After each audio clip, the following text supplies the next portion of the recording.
Shalom.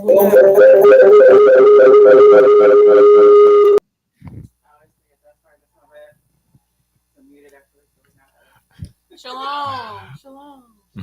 All praises. Well, I mean, without further ado, I guess we can get started. All praises.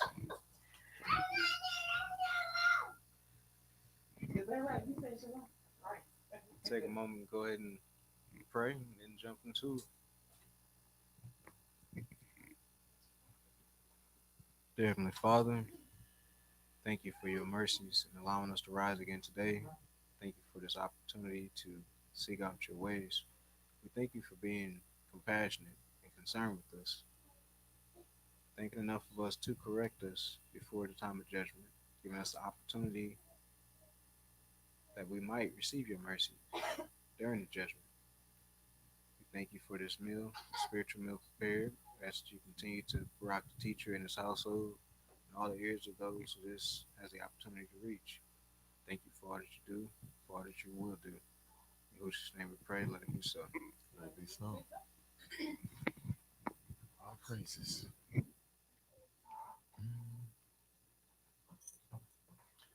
All right, so yeah, got a new Parsha today. This Parsha is called Vayishlach or Vayishlach. And it just goes from Genesis 32, verse 3 to 36:43. Haftarah portion is Obadiah 1, verse 1 through 21. And then the Brit Kadashah portion is Hebrews 11 through 20, and Matthew 26, 36 through 45. All right, so we definitely won't get through all of it today, but yeah, we're gonna get through probably close to half of it though. It's all right. Nah, not quite. A third of it. We're gonna get through a third of the way. All right, so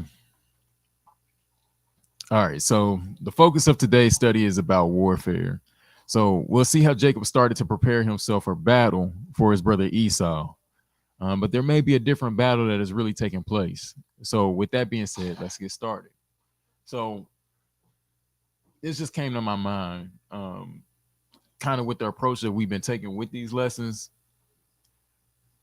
It's just Matthew 23:23. It says, "Woe to you, scribes and Pharisees, hypocrites, because you tithe the mint and the anise and the cumin, and have neglected the weightier matters of the Torah, the right ruling, and the compassion, and the belief or the faith.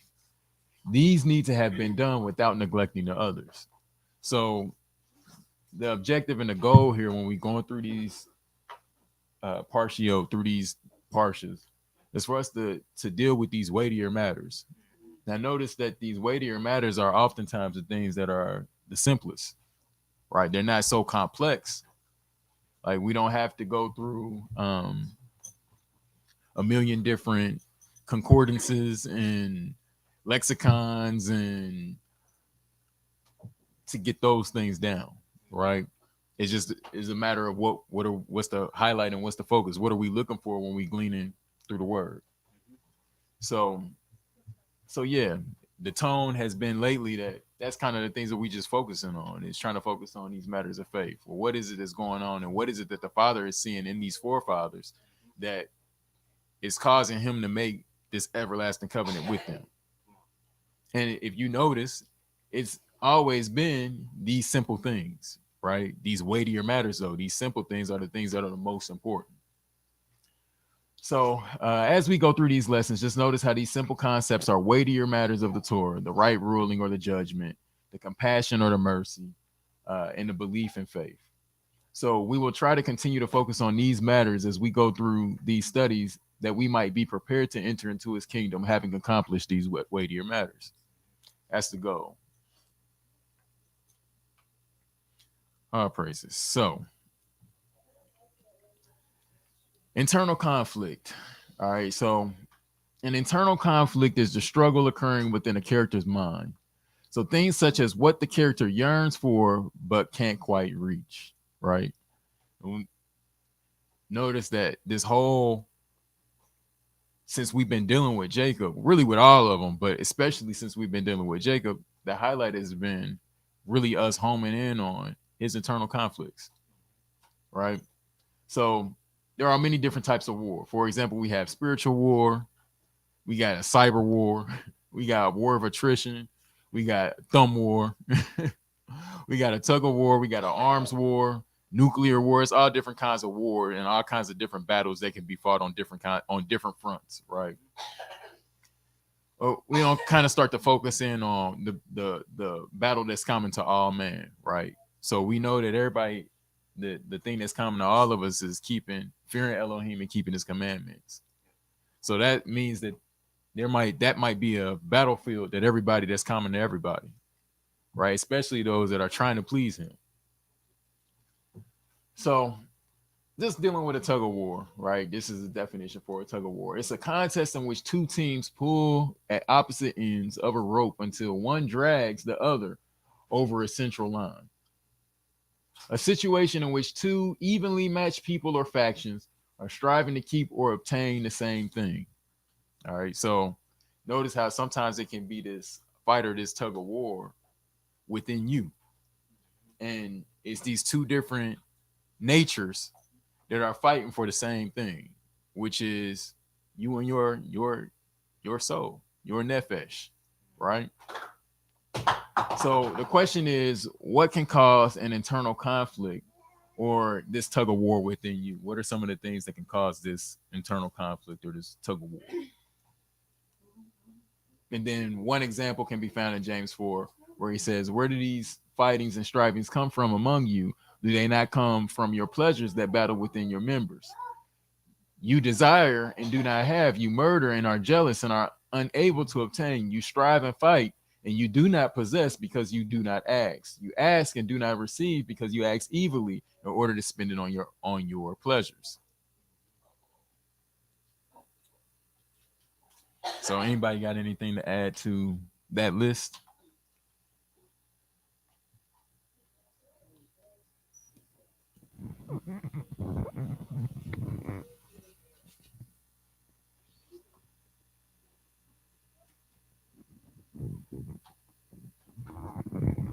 I would say not being clear on our motivating factors. And sometimes we can just be busy going through life and not take the time to really look at the root of what motivates us, why we do what we do, starting with how we do what we do.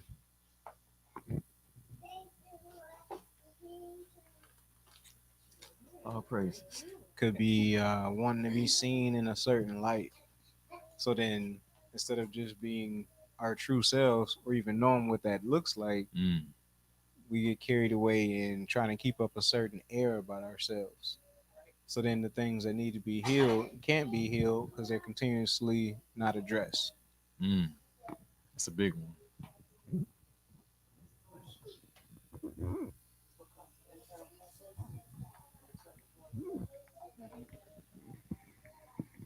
Yeah, that's a tough one.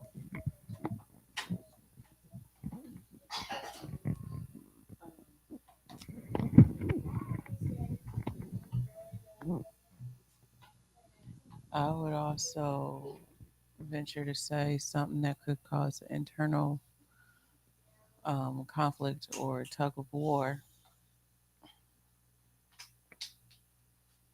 I don't know how to explain or how to put, but like the cognitive dissonance.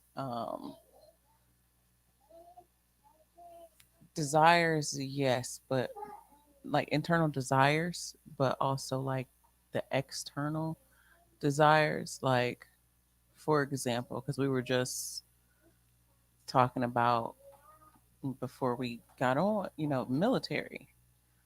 I'm thinking like what comes to my mind is all right, what could cause an internal conflict within myself. If I was put in a position to have to follow an order that I knew was wrong, but because of somebody else's desire or outcome that they want, I have to follow that order. That's gonna cause some real real deep scarring or some real heavy cognitive dissonance. I have to disassociate myself from whatever it is so that there's no more conflict within me, and I have to reason within myself some real, like, that lie gonna be real deep. That Mm-hmm. lie gonna cut real deep.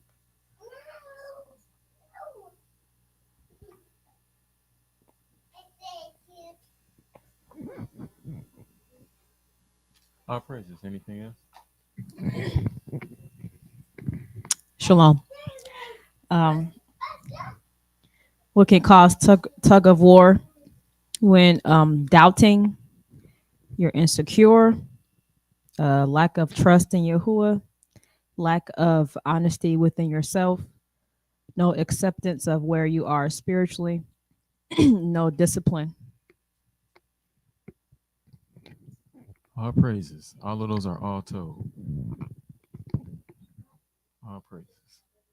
So it's safe to say that these are things that can fall on any of us, right? And some of us have more than one of those things on the list, right? So it would behoove us to try to figure out how we can come on the Tob side of this battle, right? And just as we keep this in mind, keep in mind that truth is going to be a big factor in this. Is what is truth? And I found that interesting because they got the blue and the red, and it's like the Matrix, where you got the blue pill and you got the red pill, and it's like on one side you can continue to live the lie, but suffer in the long run, or you can suffer now and accept the truth. The choice is yours, though, right?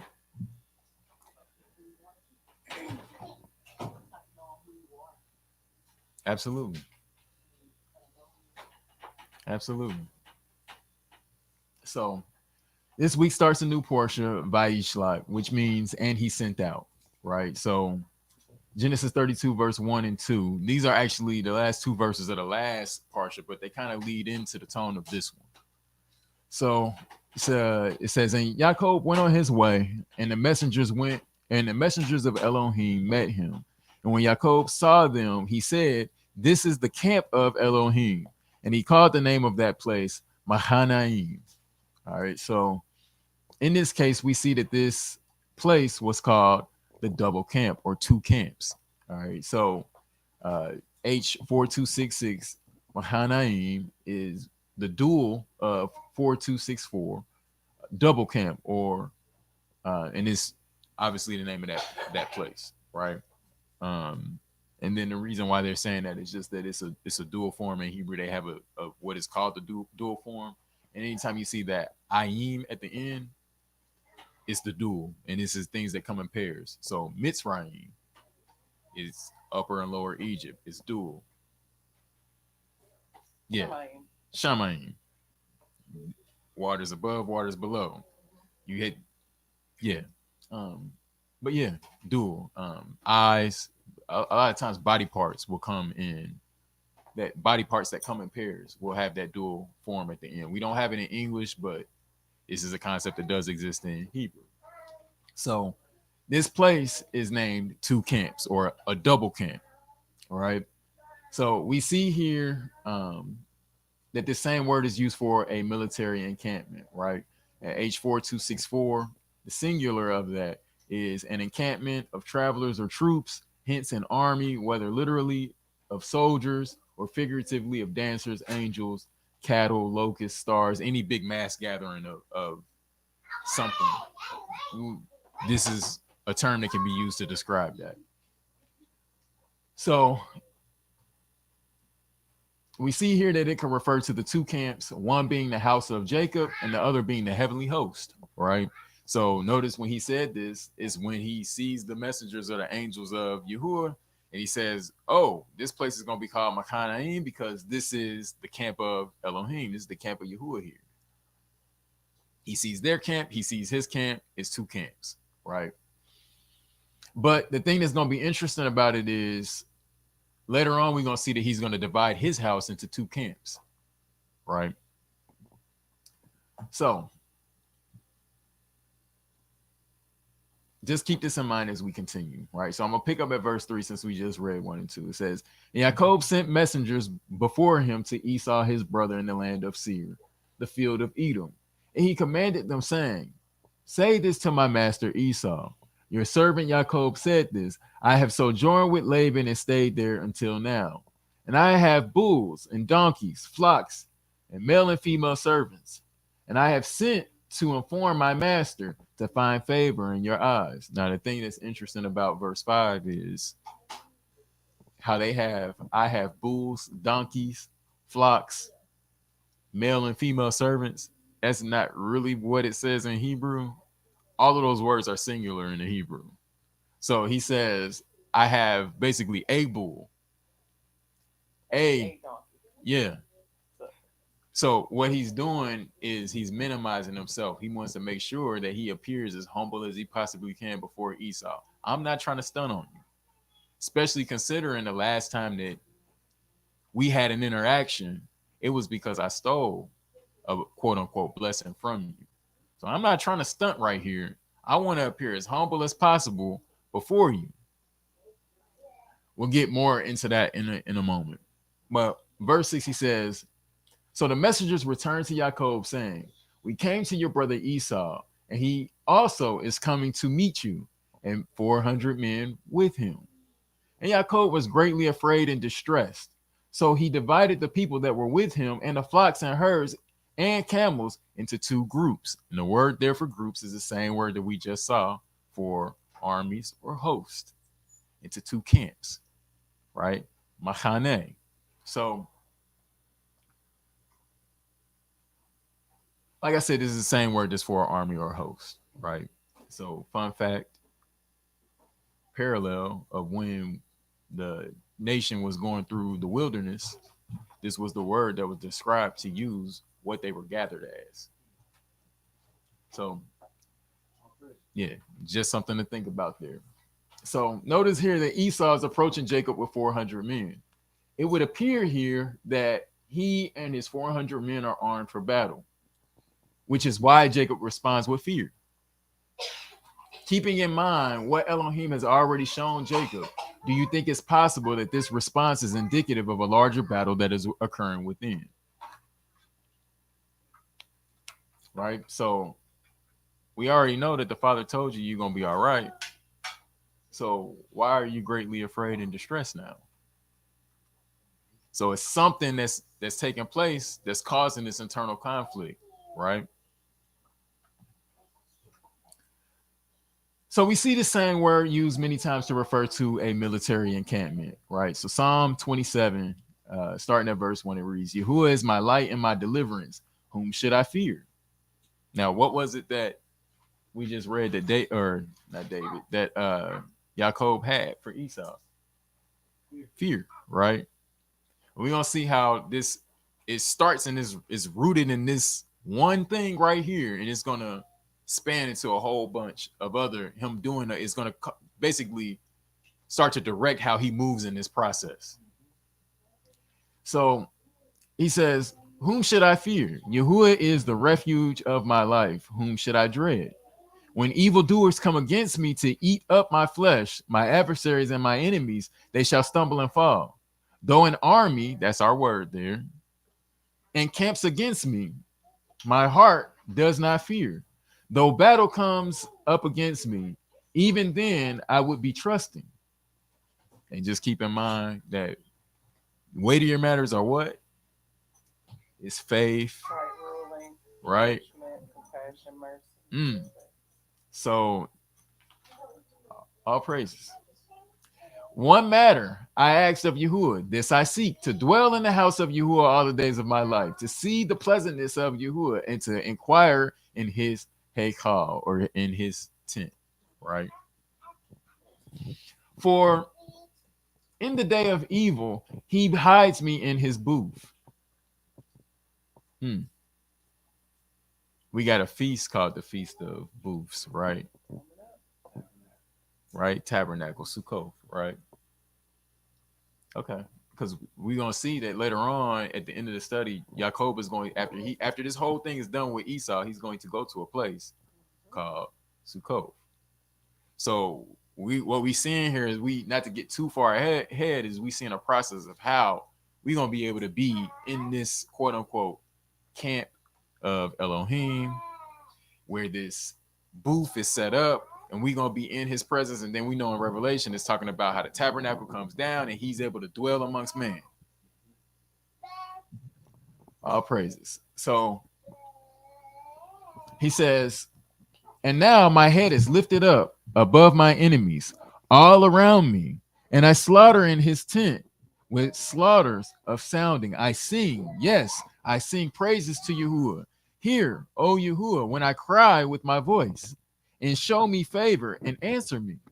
To my heart you have said, seek my face. Your face, Yahuwah, I seek. Do not hide your face from me. Do not turn your servant away in displeasure. You have been my help. Do not leave me nor forsake me, O Elohim of my deliverance. When my father and my mother have forsaken me, then Yahuwah does take me in. Teach me your way, O Yahuwah, and lead me in a smooth path because of my enemies. Do not give me over to the desire of my adversaries, for false witnesses have risen against me, and they breathe out cruelty to me. What if I had not believed to see the tobeness or the goodness of Yahuwah in the land of the living? Wait on Yahuwah, be strong, and let him strengthen your heart. Wait, I say, on Yahuwah.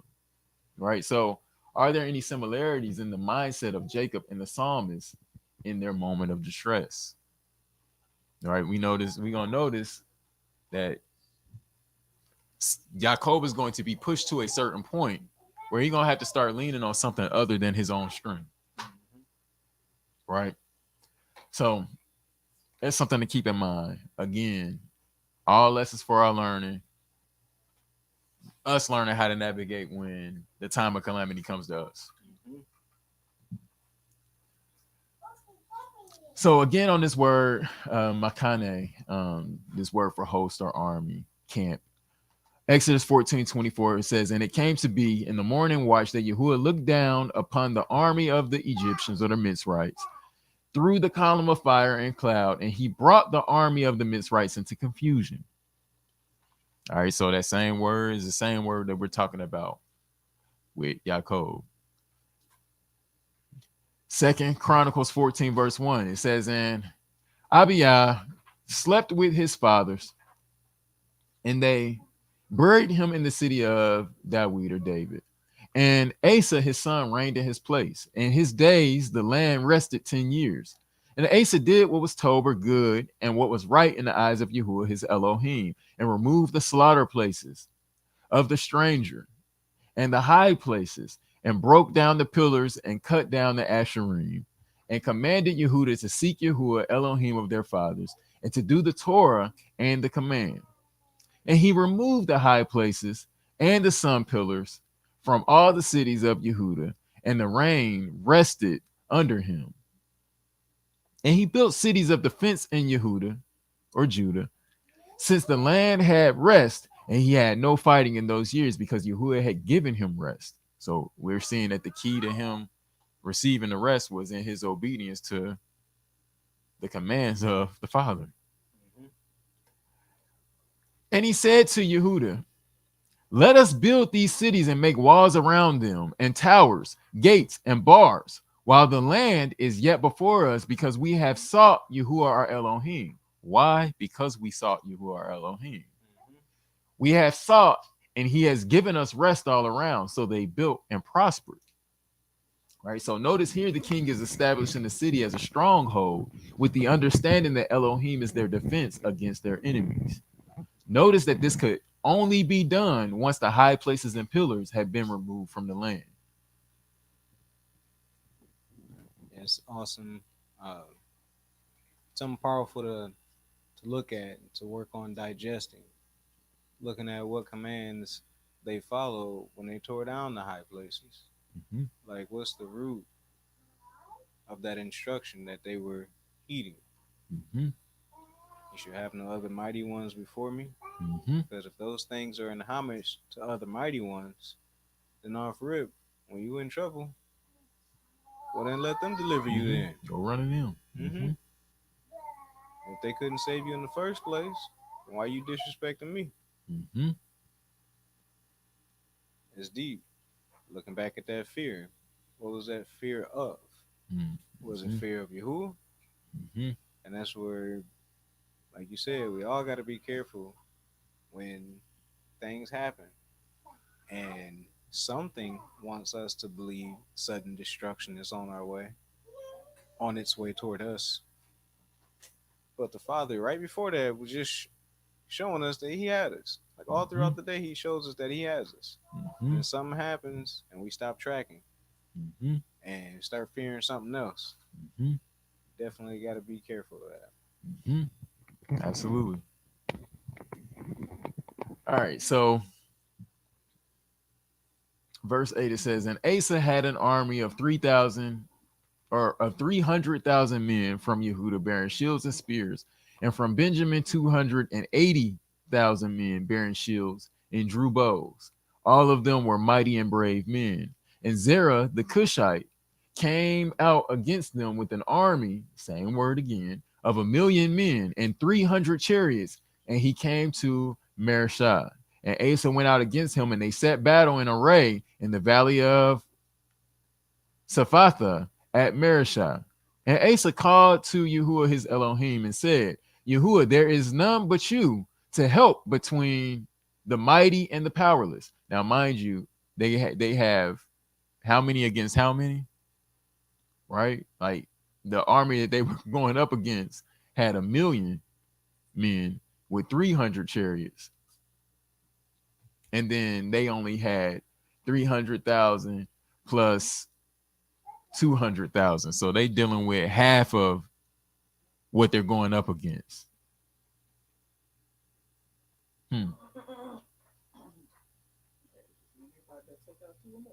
Mm-hmm. So he says, help us, O Yahuwah, our Elohim, for we rest on you. And in your name, we go against this crowd. O Yahuwah, you are our Elohim. Do not let man prevail against you. So Yahuwah smote the Cushites before Asa and Yehuda, and the Cushites fled. And Asa and the people who were with him pursued them to Gerar. And the Cushites fell until none was left alive for them, for they were broken before Yahuwah and his army. Same army that Jacob saw. And they took very much spoil and struck all the cities around Gerar, for the fear of Yahuwah came upon them, and they plundered all the cities, for there was exceedingly much spoil in them. All right, so the key to Jerusalem or to Yehuda becoming a stronghold all lied in their obedience and fidelity to the Father. He became their stronghold, right? Absolutely. So notice that a stronghold is a stronghold is defended based on one's belief in it. All right. So when one no longer believes that there is safety in the stronghold is abandoned. This is how strongholds operate in us, and it is how they are broken down in us as well. In many cases, fear is the driving force that sends us to a stronghold, right? So up there in the upper right hand corner, that is an example of a stronghold, right? It's a fortress. It's a military base or a military encampment that has been fortified, right? And that's what makes it a quote unquote stronghold.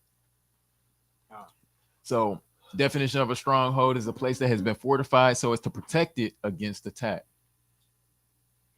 Secondary definition is a place where a particular cause or belief is strongly defended or upheld. So, not only is a stronghold just a physical place, but that same concept can work within us internally, right? Indeed. When we have things that we believe strongly in to the point that we start to defend those things because those things are what? A refuge for us. It's just like what we were saying earlier with the cognitive dissonance and all of these things that take place. And it's a process of really something becoming a stronghold for you, right?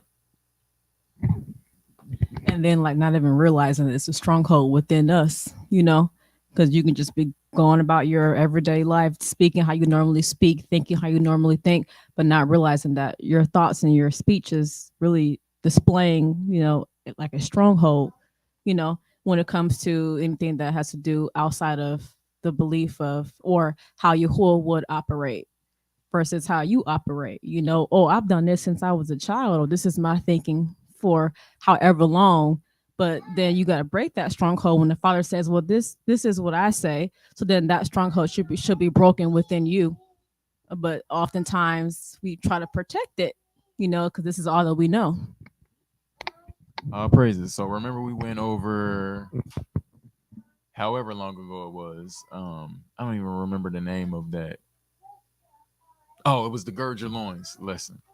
And we touched on strongholds and that and how they're defense mechanisms, coping mechanisms, right? A lot of times it's our go-to, our default coping mechanism to deal with whatever the thing is that we're dealing with at that particular point in time.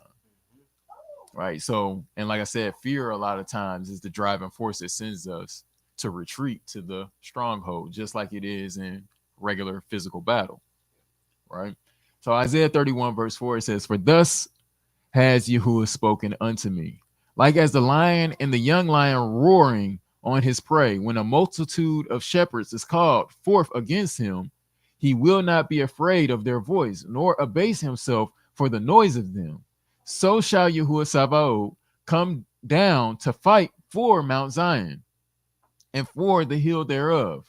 As birds flying, so will Yahuwah Sabaoth defend Jerusalem.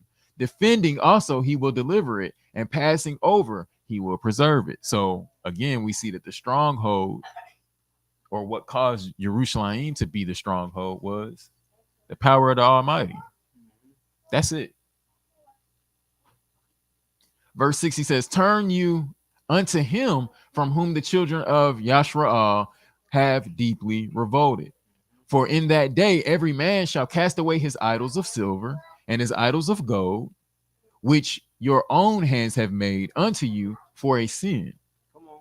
Then shall Ashur fall with the sword, not of a mighty man, and the sword, not of a mean man, shall devour him, but he shall flee from the sword, and his young men shall be discomfited.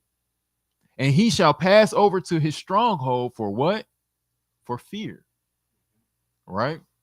"And his princes shall be afraid of the ensign, says Yahuwah, whose fire is in Zion and his furnace in Jerusalem." Right? So, excuse me, the question could be is, could Jacob's fear for Esau cause him to run to a stronghold? Right? Well, if it's factual that he was lying about how much he had, he already is guilty of that in that Mm, moment. mm. So we already starting to see signs of waver, Mm-hmm. right?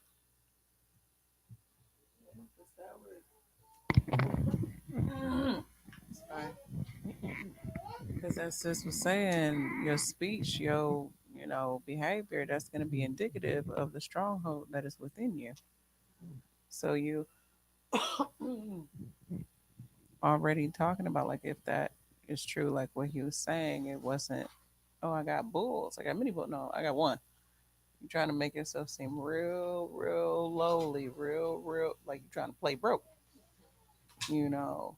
Um, and so if that's the case, he leaning on his own, like you said, it's gonna be evident that he's leaning on something. He's leaning, yeah, maybe on his own understanding, maybe on something, on I don't know where he grew up. Like, oh, I know how my brother is. I'm act like I ain't got this. I'm act like I ain't got that. So so he'll have mercy on me. He'll have pity on me. He'll, because I did take the blessing from him, and so now he gonna look at me and be like, "Oh yeah, you only got all of this because you stole that blessing from me." Mhm. You know. Then, not to mention other uh, extra biblical texts that kind of give a little more detail into the conversation. Like, oh, he ran into Laban on his way to meet him, and then Laban gave a certain side of the story, and so there's all sorts of things, right, that could play into Esau feeling a type of way, right? But if the Father already told you, I'm by your side, and I'm gonna make sure you get back to this land safely, and what you worried about, right? Come to think of it, even that in and of itself, like just thinking about it now, that portion of it in and of itself, like we could look at it now and think like maybe he was saying that at that time, I'm with you, because he knew what was coming down the line. Mm-hmm. And so maybe he was trying to give him something to stand on or to lean on even before he left. And I'm just sitting here thinking, like, man, how many times has that happened to us? Like, Mm-hmm. dang. Mm-hmm. We see how that like starting to see how that stuff is weightier matters, like the faith, the belief. What do this stuff really mean? Like, nah, these are weightier matters. Like for real, for real. When I think about how many times have wavered, and sometimes how many times I don't waver just in a 24-hour period, Mm-hmm. and been hot, cold, hot, cold. Mm-hmm. Like it's like, oh my, got a lot of work to do. Yeah, that's the thing. Like daily, we wake up with a false sense of security when it comes to spiritual things. You wake up thinking you got time to drag it until you feel like taking the day serious. Things show up and they knock at the door, and a lot of times we forget that it's a door that's being knocked at when thoughts infiltrate your mind. Mm-hmm. Pressure's gonna come. When the pressure comes in, if you haven't already prepared your mind on how you're going to choose to respond, Mm-hmm. then that lack of preparation is vulnerability, Mm-hmm. and you will be exploited. Mm-hmm. Um, yeah, And that's not just half the time, that's 100% of the time. That's how real the battle is. I've never known anybody at war to be like, oh no, they not ready. Like, no, that's the moment to get you. hmm Like they wait for that moment. They yeah, lie in wait for that time. That part. hmm All praises. Just wanted to, it makes me think about Iob or Job chapter 2 verse 4, when Satan was answered Yahuwah and said, skin for skin, and all that a man has he would give for his life.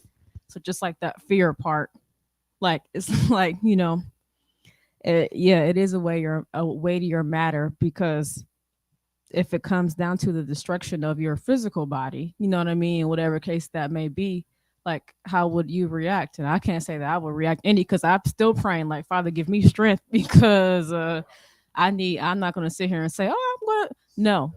I beg Yahuwah, please give me strength to be able to, pass, the test, and make sure that I'm choosing him, and not fearing that physical pain, or whatever pain that is to your body, or oh, hold on now, I want to live to see this and that, if I have a choice now, I'm gonna choose my life, but what do Yahusha say? So it's really gotta be, yeah, it's a weightier matter, something to really think about. What does it cause a man to, the scripture about losing his soul? What does it profit a man to gain the world but lose his soul? But it's like, we got to think about what's spiritual. What should we spiritually be thinking about? Because our soul is what's going to remain. The body will deteriorate, you know? yeah. This is Second Corinthians 10, starting in verse 3. For though we walk in the flesh, we do not war after the flesh. For the weapons of our warfare are not carnal, but mighty through Yah to the pulling down of strongholds, casting down imaginations and every high thing that exalts itself against the knowledge of Yah, bringing into captivity every thought to the obedience of Mashiach. And it's that practice of consciously weighing out what a thought is doing. Where is this trying to lead me? Mm-hmm. And if it's not leading me to submission to the King, Mm-hmm. involuntarily laying down my life and this moment's pleasure for the greater outcome, Mm-hmm. then it's trying to kill me. Mm-hmm. And if I ain't prepared my mind, even expecting for something to show up trying to kill me, trying to get me to commit suicide, then I failed myself. And if I'm the head of a household, I failed my family in that moment. That's why I say we wake up quite often with a false sense of security when it comes to spiritual things. Hmm. Underprepared, ill Hmm. advised, untrained, Hmm. not ready to go, Hmm. and we suffer for it. Hmm. 100%. All right. So, and I'm glad you brought that up because we actually gonna go there in a moment.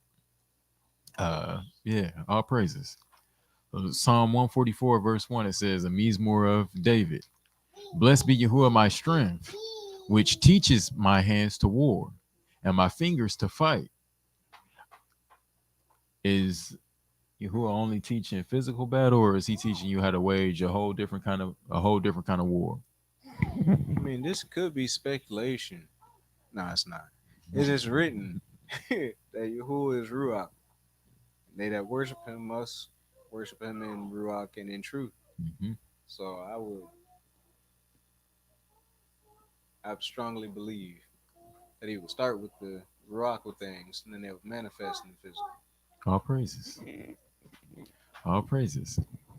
He says, my Tobness, my goodness, and my fortress. That same word for fortress is stronghold.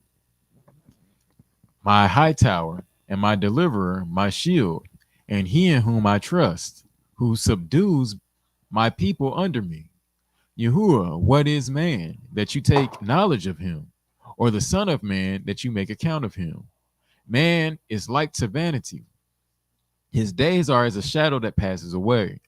Bow your heavens, O Yahuwah, and come down. Touch the mountains, and they shall smoke.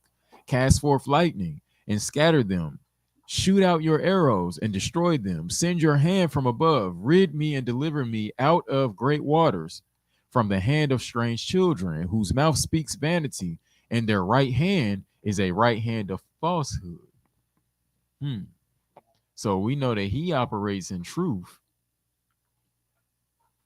but his adversaries operate in falsehood. So their strongholds are founded in falsehood, but his stronghold is founded in truth. I will sing a new song unto you, O Elohim. Upon a psaltery and an instrument of 10 strings will I sing praises unto you.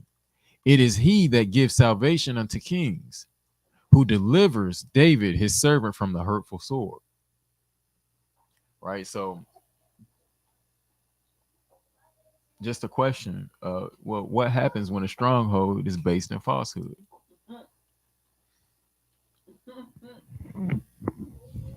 You develop a false sense of security, Mm. and I'll tell you why. Not just from my own opinion. Go to Ecclesiastes chapter 8 and try to make this brief but punctual. All praises.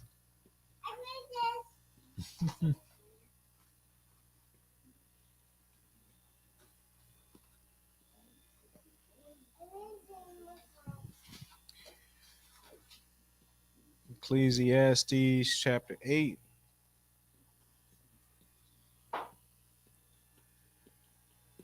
and verse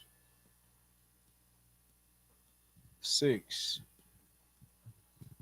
Because to every because to every purpose there is a time and judgment, therefore the misery of man is great upon him.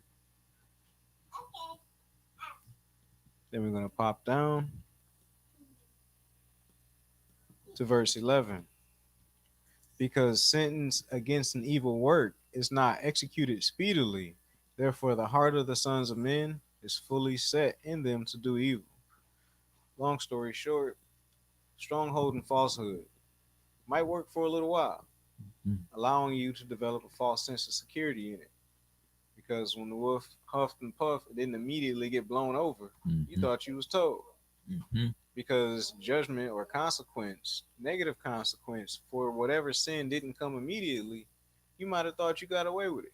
Or Mm-hmm. that the big guy up there was like you and he was actually cool with you doing it. Mm-hmm. Until the bridge broke and you couldn't get back to the other side and you had to pay for your foolishness. Mm-hmm. It's only gonna last a little while. Mm-hmm. He gives us opportunity to repent, and when we don't make the best of it, we suffer for not fearing him and not Mm-hmm. turning back. All praises. All praises. So that means that it's a battle within that we're gonna have to learn how to fight. Yeah, because a lot of times we don't realize we've been so gauged to operate off of seeking pleasure Mm-hmm. that anything that intrigues us will get our attention. And sometimes we don't even realize that it's intrigue that we're following. And we'll get off task real quick. Mm-hmm. We got a lot of work to do when it comes to knowing ourselves. Mm-hmm. Yeah, a lot of times it's not even a genuine interest, it's just intrigue. And now it's got your attention. And you're Mm-hmm. like, wait a minute, where am I going? Mm-hmm. If you catch yourself. Mm-hmm. And The if moth not, to the flame. you just be chasing the light. Mm-hmm. All praises. So Ephesians 6:10, it says, "For the rest, my brothers, be strong in the master and in the mightiness of his strength. Put on the complete armor of Elohim, for you to have power to stand against the schemes of Hashatan, of the devil." Right? That's like that what Ak was just talking about. A lot of times it's not even a genuine thought of yours.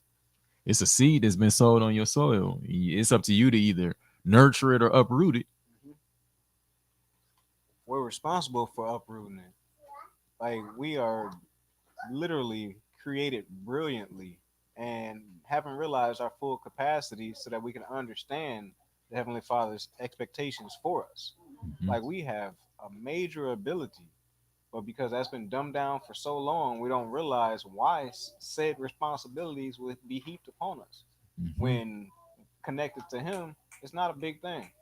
Mhm. You know what I mean? All you gotta do is sit back and think about what you're thinking about. Mhm. Watch yourself. Mhm. Recognize or get a little grip on why you do what you do. Why Mhm. did that make me fearful? Mhm. You know what I mean? Why did that make me excited? Is that Mhm. really my spirit man that's excited, or is that Mhm. this flesh that's willing to go to hell? You know what I mean? You learn to Mhm. reduce and deduce some things, and then you can see clearly. But when you Mhm. think that anything that's in you is a part of you, you're gonna be in big trouble because you ain't gonna be able to see straight. Mm. Two natures pulling you in two different directions, and you think they on the same path. Uh huh. Yeah. That's what I was gonna say. Like lack of knowledge. We don't know ourselves, and a lot of times we've been basically formed into not knowing ourselves. There's a lot that we don't know. That's why I'm thankful for times like this where Abihua has given um opportunities for studies, lessons, teachings, a group of people that can come together on one accord, because he's revealing, learn about yourself. I want to show you this so that we can be able to be spiritually prepared for whatever is to come. Our eyes have been closed for a long time. So now that our eyes are open, we're like, whoa, what's going on here? Like it's like a whole new world almost. So I'm thankful to Abihur that he's allowing us to see this now, because it gives us an opportunity to really just um, prepare ourselves for what's to come, and then look at ourselves to see what can we do to change. And I'm thankful that his word is alive and active. So it's here. We just have to continue to dig in and seek Yahuwah's face so he can show us these things. And he's doing it now. So just I'm glad to be able to be here in this time today, you know. All praises. All praises. So yeah, verse 12 he says, "Because we do not wrestle against flesh and blood, but against principalities, against authorities, against the world rulers of the darkness of this age, against spiritual matters of wickedness in the heavenlies. Because of this, take up the complete armor of Elohim, so that you have power to withstand in the wicked day, and having done all, to stand. Stand then, having girded your waist with truth, and having put on the breastplate of righteousness, and having fitted your feet with the preparation of the Tob, or good news of peace. Above all, having taken up the shield of belief or faith, with which you shall have power to quench all the burning arrows of the wicked one. Take also the helmet of deliverance and the sword of the Spirit, which is the word of Elohim, praying at all times and with all prayer and supplication in the Spirit or Ruach, watching in all perseverance and supplication for all the set apart ones, also for me, that a word might be given to me in the opening of my mouth to be bold in making known the secret of the told news or good news, for which I am an envoy in chains, that in it I might speak boldly as I should speak. So even with that, he was asking for prayer for his own internal battle, Hmm. right? Indeed, it's real. Mm. It's real. And it says the prayer of a righteous man availeth much. But if you on your own and you having an off day, you might be up a creek. Mm-hmm. We need one another to be praying for one another because we all go through seasons. Mm-hmm. From glory to glory until we're perfected, this is gonna be the way of Mm-hmm. the walk. Mm-hmm. Mm-hmm. All praises. Second Corinthians 10:3. I've just read it. For though we walk in the flesh, we do not fight according to the flesh. For the weapons we fight with are not fleshly, but mighty in Elohim for overthrowing strongholds, overthrowing reasonings in every high matter that exalts itself against the knowledge of Elohim, taking captive every thought to make it obedient to the Mashiach, and being ready to punish all disobedience when your obedience is complete. All right. So at this point, what knowledge did Jacob have of Elohim and his plan for him? Right. So that is a certain knowledge that the father already gave him. I'm gonna be with you, and you're gonna make it back to this place. So that means anything that is contrary to that is a sign of him doing what? Fearing, and he about to run into a stronghold if he don't catch himself. Yeah. And those thoughts that show up, oh, such and such is about to come against you with so many men. As soon as your mind go to what could happen to you as if you by yourself, you're not realizing that these thoughts have shown up to exalt themselves as if they are Elohim Mm-hmm. or greater than. Mm-hmm. And when we take the bait, when we believe a lie, as Jonah 2 and 8 says, we forsake our own mercy. Mm-hmm. In Sirach chapter 2, if you don't believe that you're going to be defended, you won't. Why? Mm-hmm. Because in that moment of unbelief, that's exactly what you're doing. You're not believing Yahuwah or the countless testimonies before you of him. Mm-hmm. He has never failed, man, woman, or child. Mm-hmm. We've only suffered because of the consequences of our own unbelief and Mm-hmm. stubborn, whatever you want to call it, that doesn't allow us to repent or humble ourselves, Mm-hmm. forsaking the righteous way and choosing Mm-hmm. to try to preserve ourselves through something that ain't him. Mm-hmm. All praises. Are we seeing how thoughts or reasonings, or are we seeing thoughts or reasonings that could lead him away from obeying what the Father instructed him to do? Right? I.e., this fear of Esau. He crazy. Mm-hmm. He could be. Everybody Mm-hmm. got a Tyrone, Bam Bam, Nuck Nuck, you name it. One that will lay it down and lay somebody else down. But we still got to choose to fear the King of Glory when we don't have permission to act like them. And in his case, well, you know what I did to him. You know how I acted deceitfully. Mm-hmm. I mean, I, Ah, I, good point. I know. Like, hold on, I know you remember. I mean, how is he? He's out to kill me. That's what my mother said before I even left. So did he? Is he remembering? Like, I mean, when you think about like what you have done, especially if it's, I guess, for lack of better words, your fault. It's like it changes the whole perspective, and now that fear will definitely come in. Like, okay, hold on, this is all my fault. Why this is happening? Okay, what do I do? And then it's like, okay, is it judgment? So it's like all of that comes in play. That's toe. That's a really toe point because even just calling back, like I said, to something you said earlier, your speech or behavior is going to be indicative of, you know, what your stronghold is. And so, yeah, he's probably thinking, okay, yeah, I did do this. So maybe it may not be only because of his fear of his brothers, not saying that he wasn't afraid of brother, but also knowing what he just went through at Laban's house, recognizing, okay, this, if I do this, this is gonna happen. I done got paid back for everything that I've done, except from him. So maybe his expectation is that, well, I got it coming. And so now, again, leaning on the wrong thing, what your mouth saying? I only got one. I only got this one lowly low, and look at him. He ain't even standing on no good leg, trying to make himself look real. But he's like not seeking mercy from on high based on what he knew already. Trying to make him he's trying to now make himself look a particular way based off of what he knew in the flesh, basically. And then it's like, well, I deserve this, right? So then it goes acceptance. Okay, I did do this. I deserve whatever is coming, but that still can be hard to swallow. So yeah, a lot of thoughts running through his mind. That runs through a lot of our minds when situation occurs. He told his servant, he told his folks to even when he, because I'm thinking about this, when they went to meet or see his brother, he said, tell my master. Mhm. He referred to him as his master. Like y'all is twins. Y'all is twin. Yeah, he's however many minutes or even an hour older than you or whatever.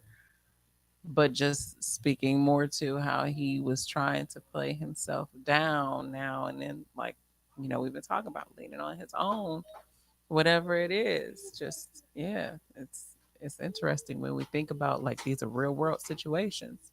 This Mhm. is real life stuff. And what if I was in those shoes? Would I have done anything differently? Could I have done anything? How many times did I do exactly what he is doing, or vice versa? Yeah, it's deep. Um, yeah, this particular scripture came back to mind after you all brought up those recent points about his conscience. This is Wisdom of Solomon 17 and verse 11. It's speaking of some of the torment that the Egyptians faced. Like they didn't just get whooped on physically; they were mentally tormented. But this is pertaining to all of us potentially. Wisdom of Solomon 17 and 11. For wickedness condemned by our own witness is very timorous, and being pressed with conscience always forecasteth grievous things. In other words, when you know Mhm. you've done wrong, your own guilty conscience will cause you to expect the worst. Mhm. And Ab Yahuwah could have shown you, yeah, I've given you a consequence or I've judged that matter. You were found guilty, but I didn't kill you. Mhm. And if I ain't killed you, then why would you think I'm gonna allow so and so to kill you? Mhm. But it's so easy to be forgetful when we're in the midst of these things. Mhm. Like he said, for the willful sin, the only thing you can do is expect a fiery judgment. Like same thing as what he said in Deuteronomy 28. Like, yeah, you gonna be shaking at a rustling leaf. You gonna be scattered in like, what you running from? Nothing except my own imagination at this point. Proverbs, I think it's 28. The wicked flee when none Non pursueth. pursuer. Mm-hmm. Yeah. Mm-hmm. All praises. So keep in mind what a stronghold is. What will be Jacob's stronghold in this situation? What has been his typical stronghold in situations like these? He has usually relied on his own cunning and his own strength by supplanting to get his way, right? So, mm-hmm, mm-hmm, all praises. So, when it comes to spiritual warfare, the battle is only as strong as the resistance you have against the word of Elohim, right? So, with this being said, what reasonings or thoughts can cause one to resist the word of Elohim? That's really the root of the matter, right? Now, mind you, in this situation, the Father has already given him his word.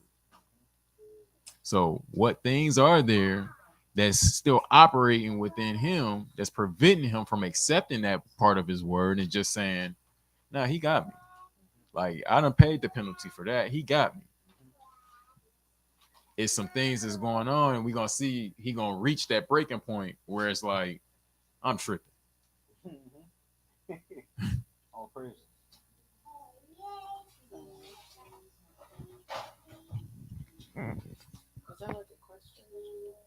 Sure. No, because it just made me think when you were asking what things can make us battle with the word of Eloah, Elohim. Mhm. I'm like the same thing from the beginning that has always made us battle with the Mm. word of Mhm. Elohim. Another word, Mhm. skin for Mhm. skin, as sis said, as Mhm. sis brought out. Mhm. Skin for skin, eye for eye, word for word. Mhm. That's the same thing that has always been that have caused us to battle is us holding on to another word more than we have held on to the word from on high. Mhm. So that's just Excellent immediate. point. And we're keeping in mind just what a Nakash is, right? It's a Mm-hmm. A whisperer, an whisperer. Hiss. enchanter, Mm-hmm. right? Yep. So, ain't a lot of time these whispers occur in our own head. Nobody else hears it. It's something that we whisper into ourselves. Yep. That we're in a thought that we're entertaining ourselves, not realizing that no, this is a seed that's being planted. And if I nurture this thing, what's going to be the end result of feeding this? Yep. Yep. What's going to be the end result if I uproot this thing? Will I maintain peace? Will I maintain shalom? Right? These are the things that we got to think about, because if we don't, we can end up in a whole world of hurt and in a situation where it's like, oh no. Right in the valley of oh no. No, it's deep, because even in Psalm 105, it's giving you a recap of what happened to Yosef. But it even happened to him. He was given dreams, Mhm, but still, another word come. And I want to bring this up because it happens constantly. mhm, You will give you a promise, instruction with a mhm, promise, mhm, and then another word is gonna show up. mhm. Something gonna come to test it. Uh huh. Mhm, This is Psalm 105 and verse 19. Until the time that his word came, the word of the Adonai tried him. So a lot of that he went through was trying him to see if he believed the word that he was given, mhm, and also washing out some other stuff in the mhm, process. mhm. All praises. All praises. So the battle within Genesis 32, verse 8, it says, and he said, if Esau comes to the one group and strikes it, then the other group which is left shall escape. And Jacob said, O Elohim of my father Abraham, and the Elohim of my father Isaac, Yahuwah, who said to me, return to your land and to your relatives, and I do tober, I do good to you. I do not deserve the least of all the loving commitment, of all the mercy, weightier matter, and all the truth, which is weightier matter, which is which you have shown your servant. For I pass over this Jordan with my staff, and now I have become two groups or two camps. And then that's just another. He only passed over the Jordan with his staff, came there empty-handed.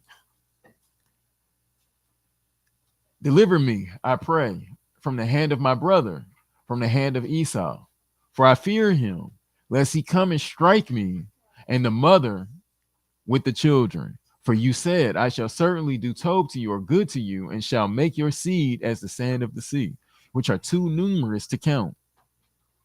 So notice here we see Jacob in the middle of a spiritual battle between the new man he has become and his old nature. He had a typical way of dealing with things, which was to circumvent or supplant, as his name denotes. The question now is, will he revert back to his ways of supplanting with everything on the line, or will he move forward with his updated way of thinking, which is to trust in Elohim, right? We know that faith is what? Romans 10:17 says, so then belief or faith comes by hearing, and hearing by the word of Elohim. So notice what he's repeating back Uh-huh. at this point, the Uh-huh. word of Elohim, Come on. right? This is what's going to be the thing that's going to start to strengthen him to get through the trial, Come on. is leaning on and remembering what it is that the Father said. And that by these great and precious promises you will become partakers of the divine nature, Mhm. forsaking the lust or the escaping the Mhm. corruption that's in the world through lust. Same thing for us. Mhm. Why we need to be meditating on told things. When that Mhm. pressure comes in, nah, Mhm. don't act like you just got it. Mhm. Sometimes I remind myself I'm not gonna be sustained off of what I did yesterday. Mhm. You know what I mean? You can't always get by off what you did yesterday. Mhm. Mhm. All praises. That just means that you have to, like I said, meditate on 12 things and meditate on the word of Yahuwah. Know the word of Yahuwah so that you can be able to use it. You know what I mean? In those cases, to cancel out those thoughts that come in your mind or Mhm. whispers or whatever the case may be. Like oftentimes, if you have not been in that state of studying, um, then you do kind of feel bare, like you feel underprepared. But if you stay in the state of meditation on Yahuwah's word, filling yourself up with those things, then it gets easier, to fight those battles and you start to, succeed. All praises. Yeah.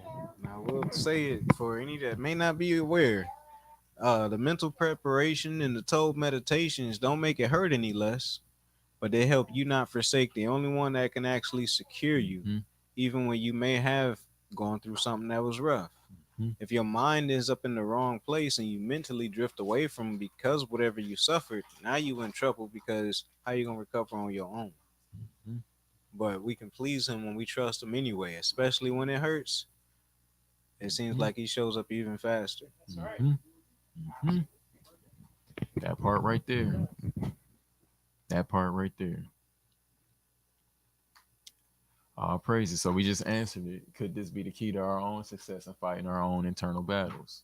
Right? Relying on his word. What is it that he said? What is it that he's promised? If I hold on to this thing, I can get through this. Sure. But if I reject this thing and run to another thing for my security, then I'm gonna forsake my own mercy and I'm gonna cut myself out of the promise. Indeed. Right? Yeah, can't come in by another way. Hmm. All praises. So verse 13 it says, and he spent the night there and took what came to his hand as a present for Esau his brother, 200 female goats and 20 male goats, 200 ewes and 20 rams, 30 suckling camels and their coats, 40 cows and 10 bulls, 20 female donkeys and 10 foals. So notice this is a gift that's going to keep on giving, right? Like not only is he setting this amount up for him, but this is literally him knowing he knows the flocks and he knows the herds and how they operate and how they're going to reproduce in great numbers, right? So just something to keep in mind that this not only is he getting a now come up, he's getting an investment in it to his future as well. Mm-hmm. Mm-hmm. Mm-hmm. So it says, and he gave into the hand of his servants every drove by itself, and said to his servants, pass over before me, and put some distance between drove and drove. And he commanded the first one, saying, when Esau my brother meets you, and asks you, saying, to whom do you belong, and where are you going? And those who are, and whose are these in front of you? Then you shall say, they are your servant Jacob's. It is a present sent to my master Esau. And see, he also is behind us. So he commanded the second and the third, and all who followed the drove, saying, speak to Esau the same word when you find him. And you shall say, also, look, your servant Jacob is behind us, for he said, let me appease him. Now, pay attention. Let me appease him with the present that goes before me. And after that, see his face. He might accept me. Right? Now, he did steal the blessing. Mm-hmm. Right? We know that if you stole something, you are supposed to give it back. and not just give that back, but you're supposed to give back more, Mhm. right? So you are supposed to do what you're supposed to do to correct it. Mhm. But the issue here is the thought process, Mhm. right? What's driving this? What's driving it is your fear of what he's gonna do to you. Mhm. And that's where we're gonna go wrong, right? But we don't see that the battle ain't done yet. Mhm. Because if this is the case at any moment, if a solution is offered, we say that all the time, right? Well, if a solution is offered without suffering, Mhm. maybe you'll take that. Come on. Hence, you get Mashiach in Matthew 4. Well, I give you all these things, right? You got to really believe this in your heart. I'm doing this on a strength. This is the right thing to do. Yeah. Not because I fear what you're going to do. You're going to do whatever you're going to do, but I got to do what I got to do to make it right as best as I can. Yeah. Right? But if you insert fear into that equation, you open up the door for something to circumvent you having to take this route, right? So it says, and a present passed over before him, but he himself spent the night in the camp. So that's a whole thing there. But could this be an example of him reverting to his old way of thinking? Remember what we saw about him already is he trying to use flattery to fix this problem, right?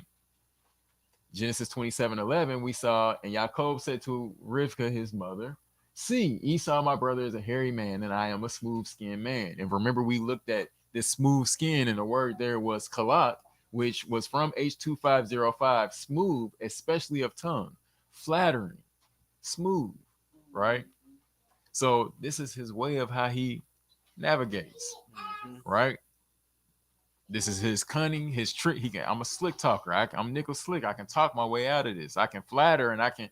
Then hopefully you will. By the time I'm done, you won't want to do no harm to me, Right. right? So Genesis 32 verse 22, and this is a fast lesson, y'all. We don't have too much left to go. After last week, I was like, we ain't going yeah, make it so long. But yeah, it gets to the point. Yeah, all praises. So Genesis 32 verse 22, it says, and he rose up that night and took his two wives and his two female servants and his 11 sons and passed over the ford of Yabok. And he took them and sent them over the stream and sent over what he had. And Jacob was left alone, and a man wrestled him until the breaking of day. And when he saw that he did not overcome him, he touched the socket of his hip, and the socket of Jacob's hip was dislocated as he wrestled with him. And he said, let me go, for the day breaks. But he said, I am not letting you go until you have blessed me. So he asked him, what is your name? And he said, Jacob. What does Jacob mean? To supplant, to grab by the heel, to trip somebody up, right? What is your name? And he said, your name is no longer called Jacob, but Yisrael, because you have striven with Elohim and with men and have overcome. Right? Footnote here is Israel means to strive with El, to overcome with El, to rule with El. Now, Right? what's deep is when it comes to spiritual matters, you have no strength in your flesh. Mm. So the only way you're gonna wrestle with this Malakim is you are operating in a way that's pleasing with Yahuwah. Mm. That he's allowing you this strength, this Mm. supernatural strength. Mm. Just something to think on. And Mm. shalom, y'all. Is the volume still low?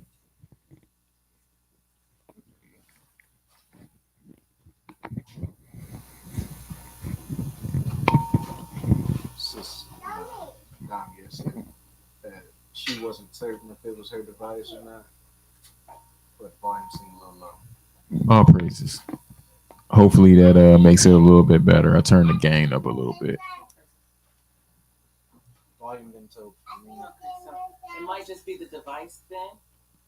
If the volume has been told for others, it might just be the person's device who was saying it, but it's all praise the Most High. Okay, all praises. So that for the response. So Revelation chapter 2, verse 17, right? It says, He that have an ear, let him hear what the spirit of the Ruach saith unto the assemblies of the churches. To him that overcometh, what did Jacob do? He overcame, right? Come on. Mm. To him that overcometh, will I give to eat of the hidden manna, and will give him a white stone, and in the stone a new name written, which no man knoweth, saving he that receiveth. Hmm. Let's go. Revelation 3:11. See, I am coming speedily. Hold what you have, that no one take your crown. He who overcomes, I shall make him a supporting post in the dwelling place of my Elohim, Let's go. and he shall by no means go out. And I shall write on him the name of my Elohim and the name of the city of my Elohim, the renewed Jerusalem, which comes down out of the heaven from my Elohim, and my renewed name. He who has an ear, let him hear what the spirit of the Ruach says to the assemblies. So the question is, what are we to overcome, and what did Jacob overcome?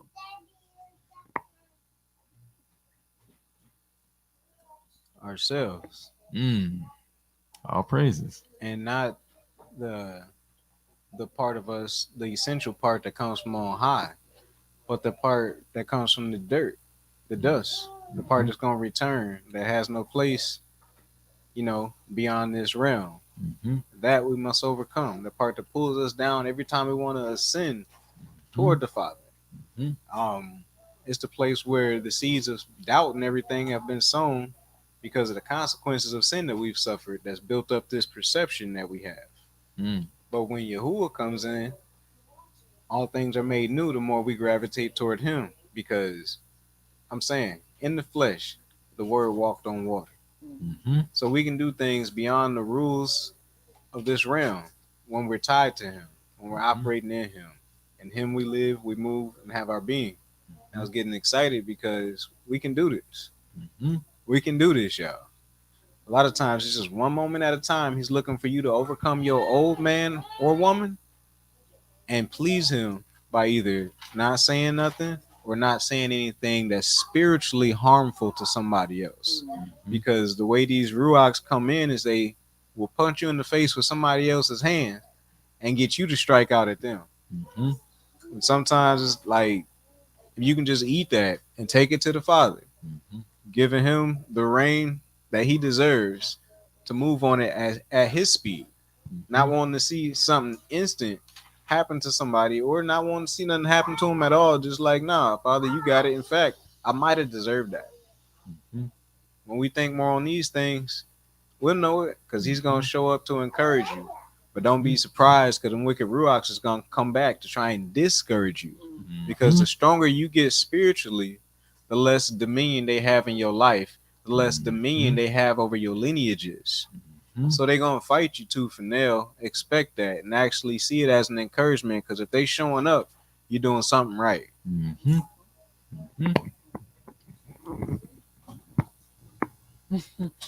All praises in the chat. Somebody put flesh. That's right in line with what you were saying. All praises to the Most High. I would say also, what are we to overcome? What did Yaakov overcome? Just calling back to what I was previously saying. He overcame that alternate word Come on. Mm-hmm. because he was looking for his brother's acceptance. Mhm. If I do this, then perhaps yes, baby. Yeah.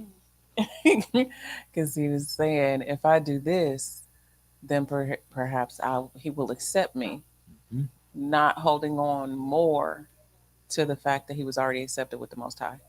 Mhm.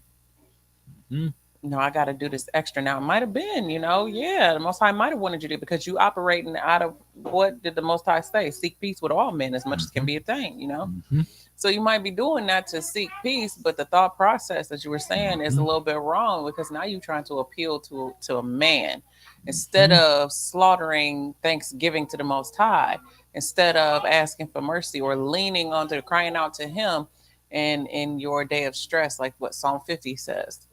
Mhm.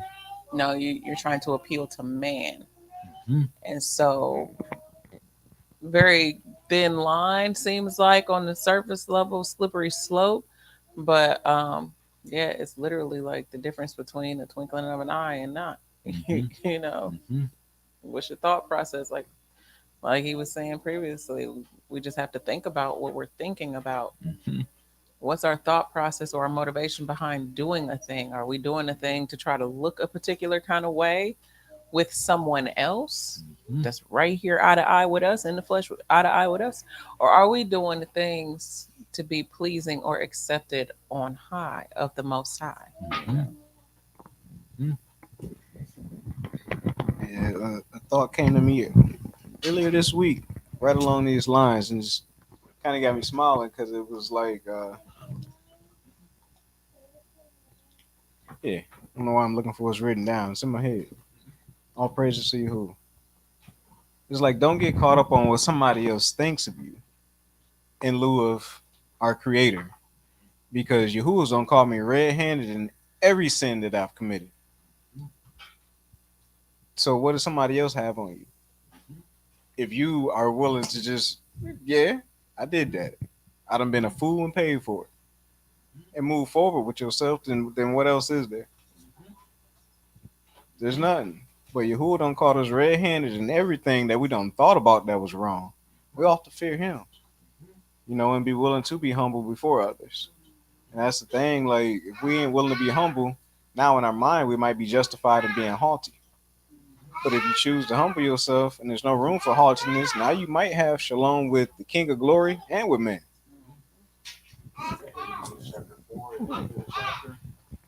Hmm. At the end of Hebrews chapter 4, where he's like, therefore, as the King James will say, we come boldly before the throne, Hmm.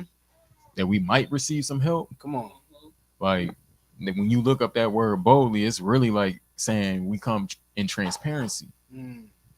Like, nah, we're not coming with an ego because we know he's gonna resist the proud. Come on. That's not what that's saying, and a lot of people look at it that way. Like, I'm gonna come boldly. I'm gonna ask my request. You Like, say, come nah, as you are. yeah, I got nah. change folk. Nah, you That's tripping. not what that is. It's saying no, we're coming in transparency with nothing to hide Hmm.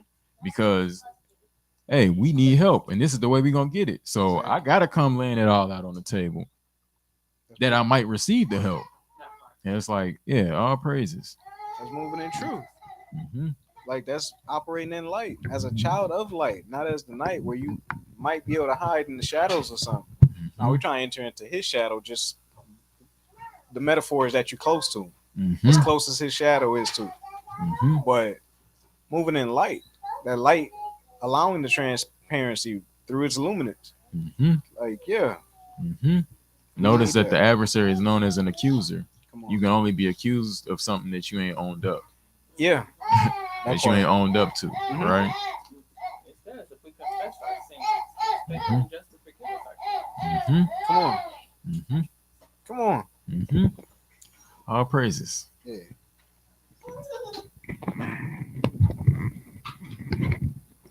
Just to add, as far as just a question, what are we to overcome?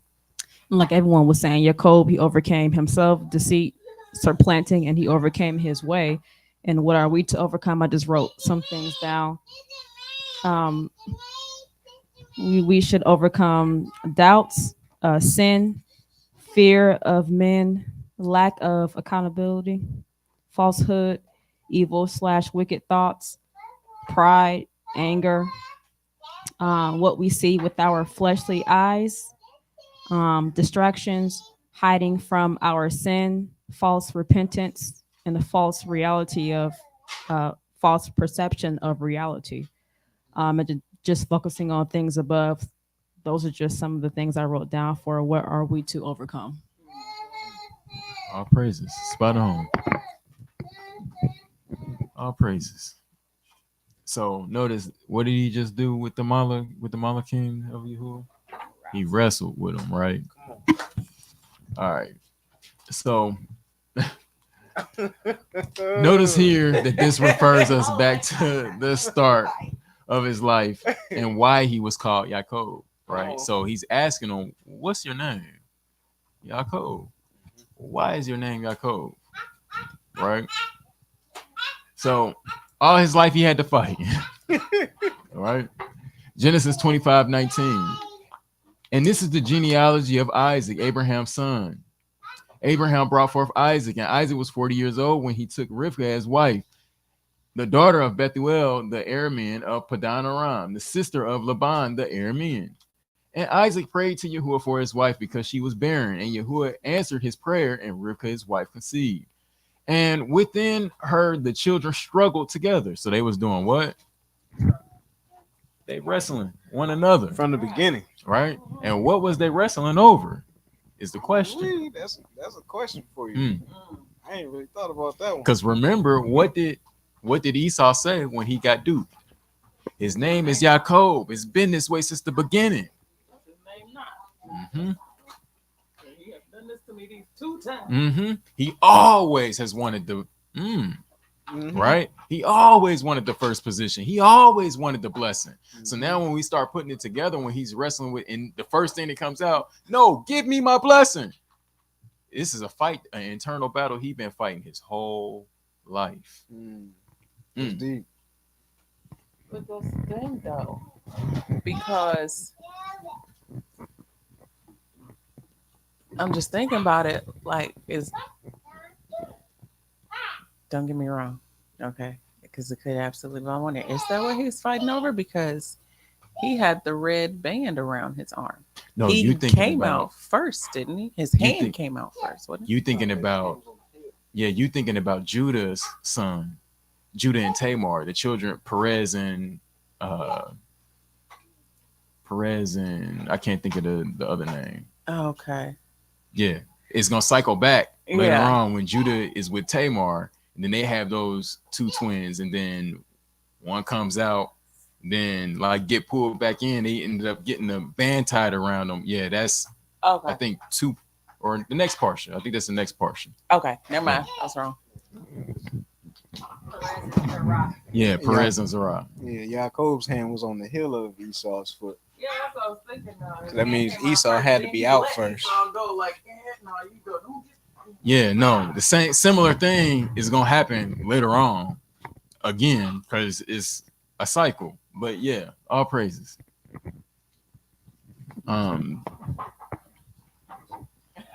Yeah.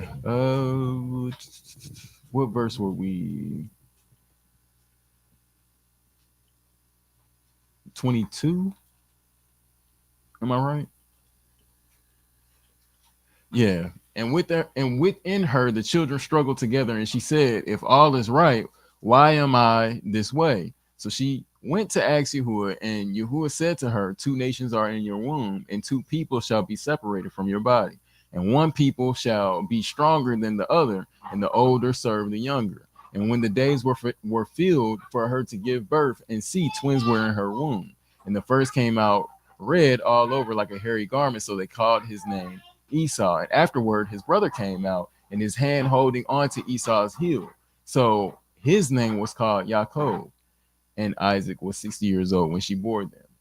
All right, so we see that this is a fight that Yaakov has been fighting his whole life. This fight was not one that was only fought with his brother Esau, but also one that he was fighting with Elohim. So what this shows us is that ultimately Yaakov's enemy was himself, as I said earlier.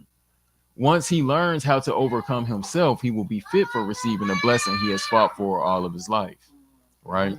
So the blessing was yours. You was going to get it regardless because the father had already said that to your mother in the womb, when you was in the womb, wrestling over it, right? You was going to receive it as the youngest. But the way you've been fighting for it been wrong because you've been fighting for it according to the flesh and not according to thus saith Yahuwah, right? So now we starting to see him being able to overcome self and him being able to actually be fit and receive the blessing because of some overcoming that he's done internally. Now that you've overcome your fight with man, now that you've overcome your fight with me, now you can have a blessing. Deuteronomy 28. SATC. Message. God. All praises. All right, so enough of Oprah. So overcoming the battle. So Genesis 32:29 says, and Jacob asked him, saying, please let me know your name. And he said, why do you ask about my name? And he blessed him there. And Jacob called the name of that place Peniel, for I have seen Elohim face to face, and my life is preserved. And the sun rose on him as he passed over Peniel, and he limped on his hip. Excuse me. That is why the children of Israel to this day do not eat the sinew of the hip, which is on the socket of the thigh, because he touched the socket of the thigh of Jacob in the sinew of the hip. So a little cultural tradition. Right? All praises. All right. So just looking up there, we got some anatomy of a hip break, right? Or when one fractures their hip. Well, it says, what is a hip fracture? A hip fracture happens when the upper part of the thigh bone, the femur, breaks. The injury usually results from a fall or car accident. Hip fractures are more common in older people because bones weaken and become more brittle with age. Most hip fractures cause severe pain and require surgery immediately. Some people need a total hip replacement after a hip fracture. Physical therapy can improve the outlook for people with hip fractures. All right. So, what are the symptoms of a hip fracture? Symptoms of a hip fracture typically come on suddenly. So that means as soon as this happened, Yaakov felt that immediately. Hmm. They can appear gradually and worsen with time. Signs of a hip fracture include pain. Usually, hip pain is severe and sharp, but it can also be mild or achy. Most people feel pain in the thigh, outer hip, pelvis, and groin area. Pain may radiate down your buttock to your leg, the sciatica. You may also feel pain in your knee. Hmm. Limited mobility. Most people with a hip fracture can't stand or walk. Hmm. Sometimes it may be possible to walk, but it's extremely painful to put weight on the leg. Physical changes. You may have a bruise on your hip. One of your legs may appear shorter than the other. The hip might look like it's out of position, twisted, or rotated. Right? So, is it possible that Jacob is learning a lesson about leaning on his own strength? Remember, the root meaning of his name is Akab, which means heel. Every time he tries to plant his heel in the ground, every time he tries to stand on his own strength and lean on his heel, which could represent his old man or nature, he will be reminded that he cannot. The only way he was able to stand while wrestling the Malak of Yahuwah was to hold on to him and to lean on to the messenger strength to stand. That's the only thing that was holding him up, was him holding on to him. That was it. This was the key to him overcoming and receiving his blessing. Right? All praises. All praises. So the battle within Jeremiah 17, verse 5, it says, thus said Yahuwah, curses the man who trusts in man and makes flesh his arm, and whose heart turns away from Yahuwah. For he shall be like a shrub in the desert, and not see when Tob comes, and shall inhabit the parched places in the wilderness, a salt land that is not inhabited. Blessed is the man who trusts in Yahuwah, and whose trust is Yahuwah. For he shall be like a tree planted by the waters, which spreads out its roots by the river, and does not see when he comes. And his leaf shall be green, and in the year of drought he is not anxious, nor does he cease from yielding fruit. The heart is crooked above all, that internal battle, and desperately sick. Who shall know it? I, Yahuwah, search the heart. I try the kidneys, and give every man according to his ways, according to the fruit of his deeds. Says in another place, as a man thinketh, so he is. That's what makes that uh, a huge moment, although it could be a very small moment in time, for fear to come in or another word to come in, and we actually be considering the word because we aren't sure. We haven't made up our mind to trust the first word or the word from on high, because it's going to manifest according to your belief or unbelief. Mhm. All praises. Proverbs 20, verse 5, it says, counsel in the heart of a man is like deep water. Some translations even translated that as intentions in the heart of a man. But a man of understanding draws it up. Most men proclaim each his own loving commitment. But who finds a trustworthy man? The righteous man walks in his integrity. His children are blessed after him. So, person of understanding can draw it up.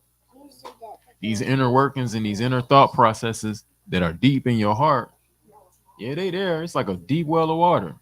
It's gonna take a lot of drawing, a lot of pulling it up, digging deep to find out what's in there. But a man of understanding draws it up. Hmm.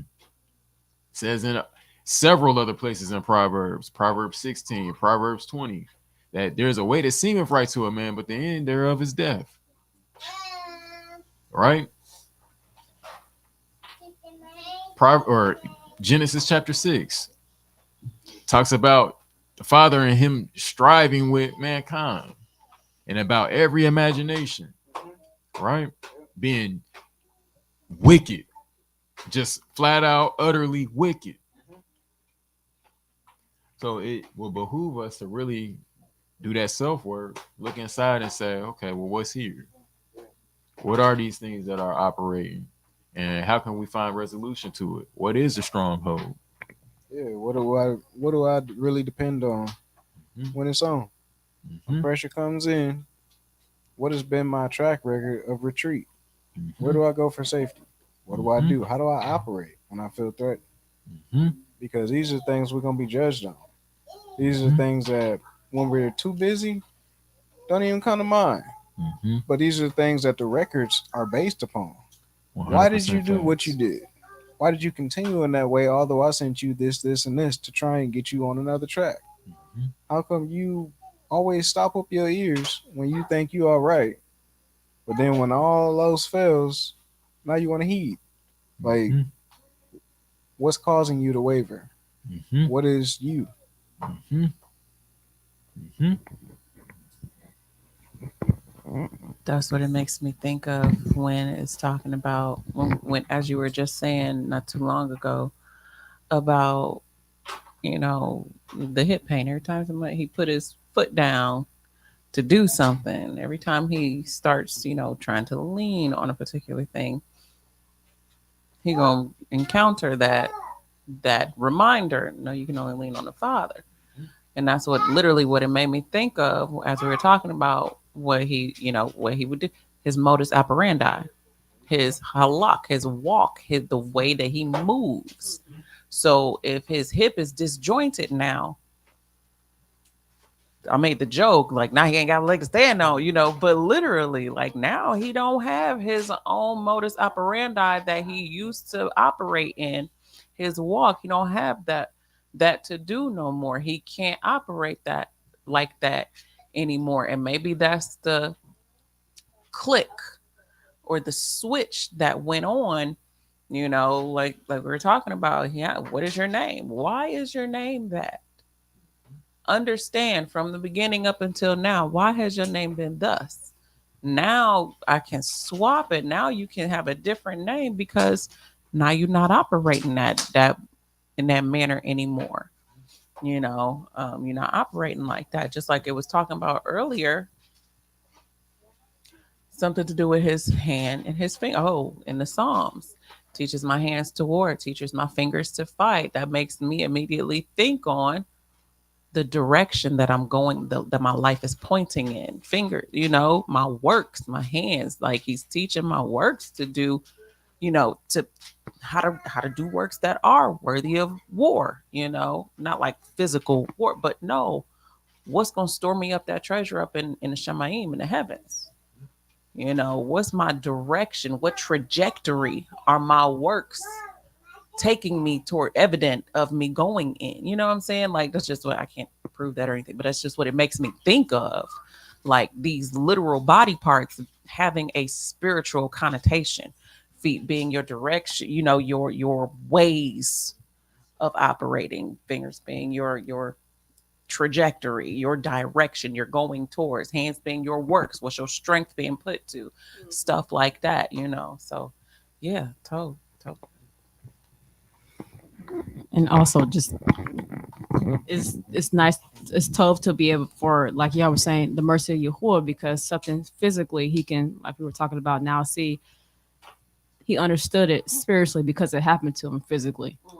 That's something to think about too. Okay, so our situations, whatever we go through, a lot of times for us to be able to understand the spiritual concept of what Abi who was trying to get us to see, oh, okay, you go on, go through that, go ahead. You got to physically go through it so you can understand what I'm trying to tell you spiritually, so you can be in tune with me. Why? Because we are flesh, you know, we are dust and dirt. So Abi who works with us often in that way. And then with the stronghold, I just thought it was interesting too. That came to my mind. It's like, what do we turn to when we feel anxiety or fear or frustration? Do we turn to the word Yahuwah, or do we watch something, or do we, you know, not to say that anything's wrong with watching, but just in those moments to where you do feel stressed out or anxiety, like what gives us shalom? Yeah, what's the coping mechanism? What gives us shalom? What is our stronghold? Like scriptures as we read, it should be I'll be Yahuwah, but sometimes it's not. And then how does that make Yahuwah feel when it's not him? He says he's a jealous Elohim. He's a jealous El. So something to think about. Absolutely. That's what we was looking at earlier with those. In order for this, for me to be a stronghold, you gotta tear down them high places, get them idols up out your midst. You gotta do all those things before this is even entertainable. Mm. All praises. All right, so the battle one is our Brit Kadashah portion. One of the Brit Kadashah portions, Matthew 26:36 through 45. It's going to show us how the battle is won, right? Along with what we just saw with Jacob. All right, so Mashiach, it says, Then Yahusha came with them to a place called Gethsemane and said to the taught ones, Sit here while I go over there and pray. And he took with him Kephar Peter and the two sons of Zabdi, or Zebedee, and he began to be grieved and deeply distressed. So feeling the same thing that Jacob was feeling, right? And mind you, at this particular point in time, what is Mashiach going through? He knows that he's about to be killed. And on top of him knowing that he's about to be killed, we see that there's those two natures that are about to be, one of those natures is going to be brought under subjection to the other one, that the two might be one, that the enmity might be removed, as it said in Ephesians chapter 2. But he's going through it right now. He's showing us how to war. He caught between two desires. One is the desire to serve the Father, and the other is the desire for him to preserve his flesh. Then he said to them, My being is exceedingly grieved, even to death. Stay here and watch with me. And going forward a little, he fell on his face and prayed, saying, Oh, my Father, if it is possible, let this cup pass from me. Yet not as I desire, but as you desire. And he came to the taught ones and found them asleep and said to Kepha, So were you not able to watch with me 1 hour? Watch and pray, lest you enter into trial. The spirit indeed is eager, but the flesh is weak. That's deep, because many times you might have grown up hearing watch and pray, watch and pray. Well, what are you watching for? What are you looking out for? That your mind don't slip into believing a lie, into forsaking your own mercy, into fearing something other than Yahuwah, and for one another. Like even he know, like when I'm weary, if all I got is me, I'm in trouble.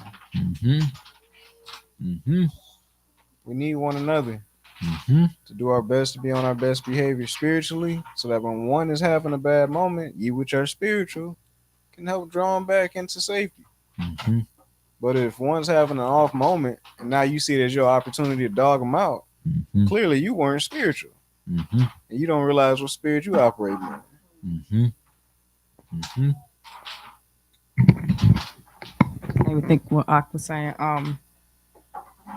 What are we watching for? It's like it's important to know the character of Yahuwah when you are watching, because it's like you don't want to watch for a false perception of what Yahuwah is. So knowing him and understanding what you're watching is very important. Like, what are you praying? And then during your prayer time, and then after that, what are you watching? What are you expecting to occur, after you pray? Is it reality? Like, is it a righteous thing or is it a false thing? So it's just, yeah, the character of Yahuwah, understanding his character, so that when you are expecting an answer to come from him, you know what that answer is supposed to look like versus what it's not supposed to look like. All praises. All praises. It says that the enemy look for an opportune time. Hmm. And Come on. these moments like this are opportune times. We already compromised. Hmm. All praises. So he said, verse 42, it says, again he went away a second time and prayed, saying, oh, my father, if it is impossible for this to pass unless I drink it, let your desire be done. And he came and found them asleep again, and their eyes were heavy. And he left them and went away and prayed the third time, saying the same words. Then he came to his taught ones and said to them, still sleeping and taking rest? See, the hour has come near, and the Son of Adam is delivered up into the hands of sinners. There, in another one of the Gospels, it says that a messenger came and ministered unto him. What you think it said? Hey, everything is leaning on this hanging on this one moment. Sorry, ain't no other way. Keep fighting, keep fighting. You got this. Keep enduring. Faith come by hearing. Mm-hmm. Hear another word. All praises. Then we also know that those who were sleeping when the hour came, they were found lacking. Mm-hmm. Yep. All praises. So is that saying sometimes we have to forsake sleep in order to seek strength in the Father? Mm, If that's the only time you got is when you ain't working? mm, absolutely. Mm-hmm. At midnight, I rise. Mm-hmm. And get that. Yep. Mm-hmm. That's what that was. And I was gonna say, like, yeah, because that's an interesting point that you brought out. Because the same ones that were sleeping, like Kifa, he denied him, Mm-hmm. and who I can't say that, you know, um, what would have happened should have had. Can't say none of that, but yeah, maybe if they had stayed awake, they'd have been able to be more shored up Mm-hmm. in seeing that Mm-hmm. take place, the Mashiach being ministered to, so that now, beyond a shadow of a doubt, and you don't have a reason to, what I'm saying, like Mm-hmm. you're less inclined maybe to deny or Yeah. what have you, whatever. But either way, because they had seen enough even up until that point, so I can't say shoulda, coulda, woulda, none of that. No, but yeah, that was just an interesting Mm-hmm. point that you brought out because yeah, the ones who were sleeping, they were found lacking Mm-hmm. when that hour came. Mm-hmm. Absolutely. Like that's what Mashiach was warning him against. Yeah. Like, cause he saw it the whole time before they even went up. That's why he brought him up there.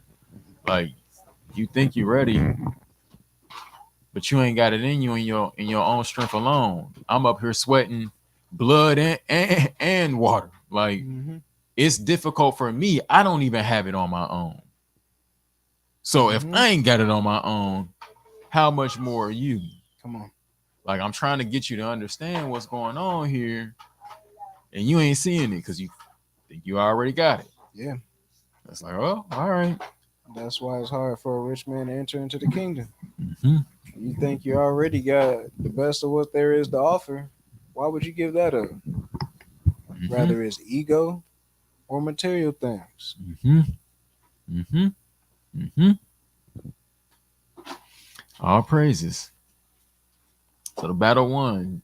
Genesis 33, verse 1. It says, and Jacob lifted his eyes and looked and saw Esau coming, and with him 400 men.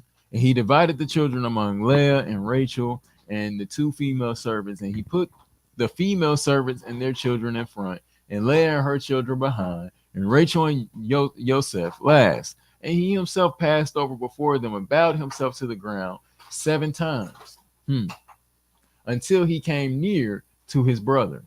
This is a little bit different than what the original plan was, right? Now, instead of him hanging back, he's going ahead of him and bowing as he's going, right? Completely different than what the original plan was, well, when they see you, then they see you, then they see you, just tell them along the way, your master is behind us. So says, and Esau ran to meet him and embraced him and fell on his neck and kissed him, and they wept. And he lifted his eyes and saw the women and the children and said, who are these with you? And he said, the children with whom Elohim has favored your servant. Then the female servants came near, they and their children, and bowed themselves. And Leah also came near with her children, and they bowed themselves. And Joseph and Rachel came near, and they bowed themselves. Then Esau said, what do you mean by all this company which I met? And he said, to find favor in your eyes, and to find favor in the eyes of my master. But Esau said, I have enough, my brother. Let what you have remain yours. And Jacob said, no, please. If I have now found favor in your eyes, then receive my present from my hand, because I have seen your face like seeing the face of Elohim. There's a major key in that. And you were pleased with me.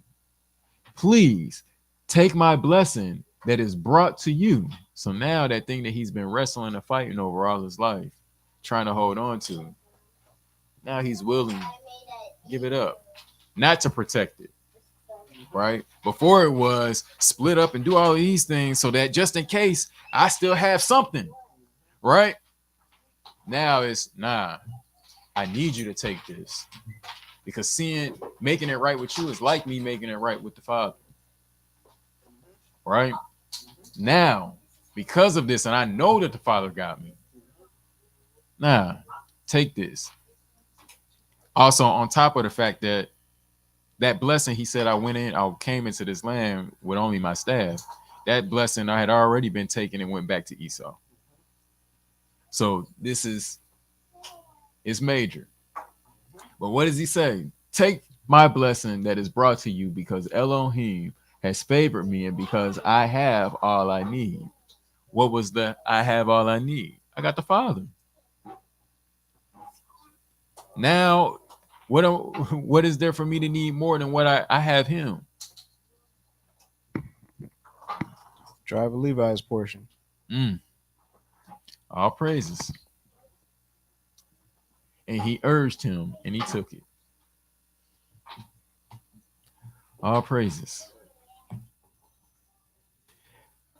He said, let us depart and go, and let me go before you. But he said to him, my master knows that the children are weak, and the flocks and the herds are nursing, which are nursing are with me.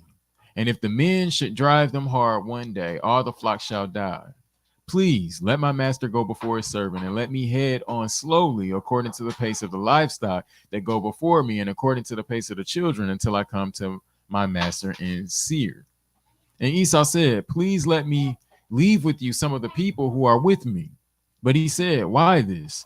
Let me find favor in your eye in the eyes of my master. And Esau returned that day on his way to Seir. And Jacob set out to Succoth and built himself a house and made booths for his livestock. That is why the name of that place is called Succoth. Something about Succoth. Feast. We got a feast called Succoth.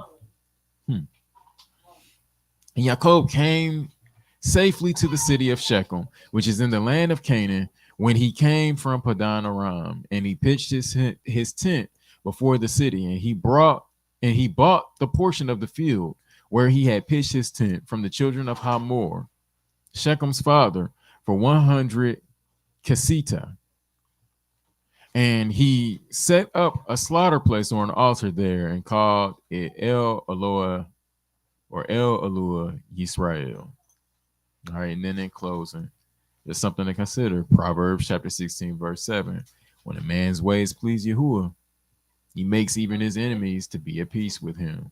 Better is a little with righteousness than a large income without right ruling. Again, that weightier matter. A man's heart plans his way, but Yahuwah establishes his steps. Come on. All praises. All praises. Yeah, all praises indeed.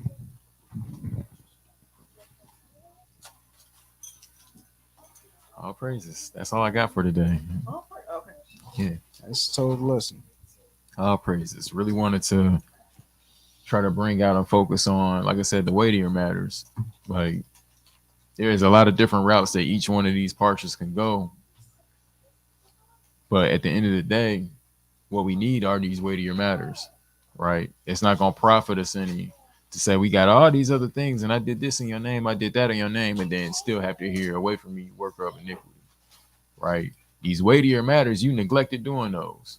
And where could you be ruakally that you would reject the weightier matter for something as trivial as this, right? Not saying that any part of the Torah is trivial, but there are things that take precedent that we need to be paying a whole lot of attention to over some of the other things. And then once we get those things done, then we can move on and worry about some of the other stuff.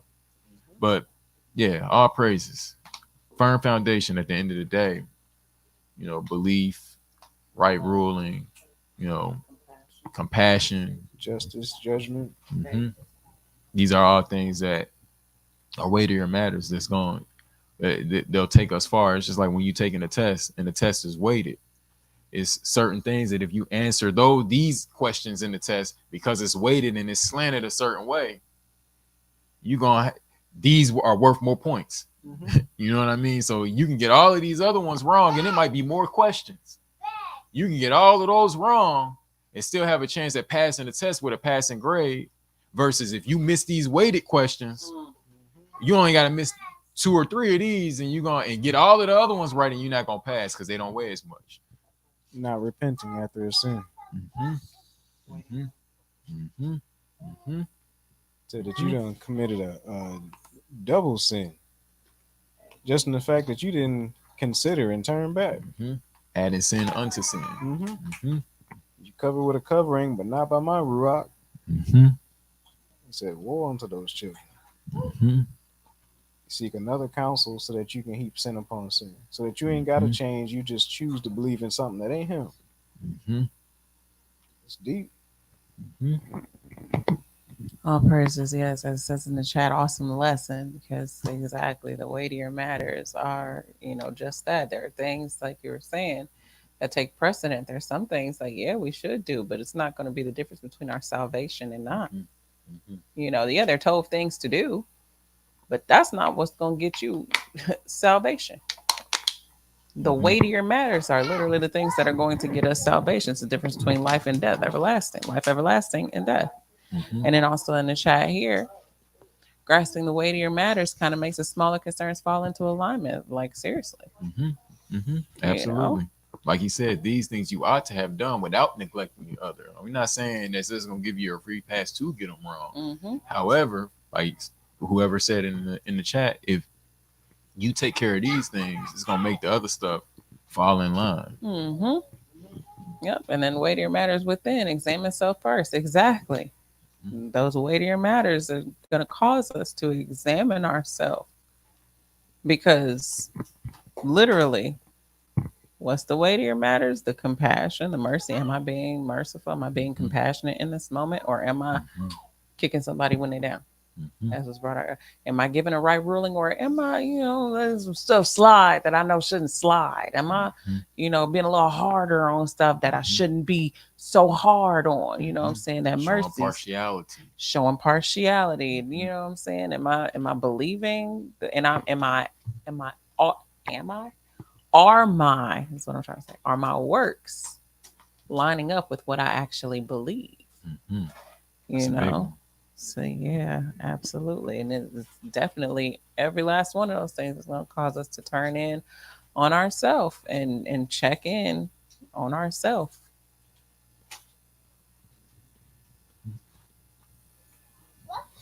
All praises to the Most High. Well, that was the awesome lesson. We definitely got a lot to chew on, and got a lot to turn in and look at ourselves with, because that ought to be the mindset of every lesson. Like you're saying, it's how does this compare to the weightier matters? Keeping those weightier matters in the forefront of our mind when we're going through these parshas. All praises to the Most High.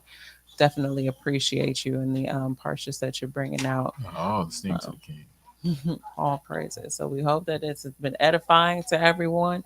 Um, may the Most High keep us. May the Most High be, show Himself present and available in our lives. May He multiply us exponentially, and may that be for our tov and not for evil.